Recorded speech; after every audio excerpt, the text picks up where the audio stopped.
ఏమిటండి మీరు అనేది?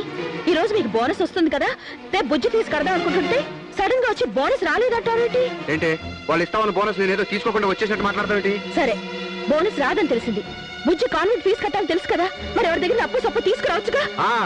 మనం అప్పటికి కానీ దోషులతో తెచ్చివ్వడానికి అక్కడ ఎవరో డబ్బులతో కానీ పెట్టుకుని కూర్చోలేదు. ఓ బాధ్యత గల తండ్రి మాట్లాడవలసిన మాటలేనవి. నేను మొదటి నుంచి మొత్తుకుంటూనే ఉన్నాను, మొత్తం డబ్బు తీసుకొచ్చి నా చేతికి ఇవ్వండి అని. వినిపించుకున్నారా? నేను చెప్పినట్టు మీరు వినుంటే ఇప్పుడు ఈ సమస్య వచ్చేది కాదు కదా. ఏంటి నువ్వు మాట్లాడేది? ఇలా జరుగుతుందని నాకు ముందే తెలుసా? తెలుసుకోవాలండి. అనుకోకుండా ఎప్పుడు ఏ ఇబ్బంది వచ్చినా ఎదుర్కోవడానికి సిద్ధంగా ఉండాలి. అంత ముందు జాగ్రత్త లేని వాళ్ళకి పెళ్ళం ఎందుకు, పిల్లలు ఎందుకు? ఒళ్ళు దగ్గర పెట్టుకుని మాట్లాడు. పాపకు స్కూల్ ఫీజు కట్టాలి, అంతే కదా. ఒక వారం ఓపి కొట్టు. వారాలు నెలలు ఓపి పట్టుకొచ్చడానికి అది మీ నాన్న కట్టించిన స్కూల్ కదా. కొట్టానంటే పొళ్ళు రాస్తాయి. ఒకటనే గౌరవం లేకుండా ఇష్టం వచ్చి మాట్లాడతావా? నీకంత బాధ్యత ఉంటే ఆ చెవు కమ్మలపై స్కూల్ ఫీజు కట్టొచ్చుగా. కమ్మలు గాజులు అమ్ముకుని ఫీజులు కట్టడానికి ఇంకా ఇంట్లో మొగుడు ఎందుకు? అడుగుతుంటారుగా. ఊరుకుంటుంటే మరీ రెచ్చిపోతున్నావు. డబ్బులు లేవు, ఉరేసుకుంటామా?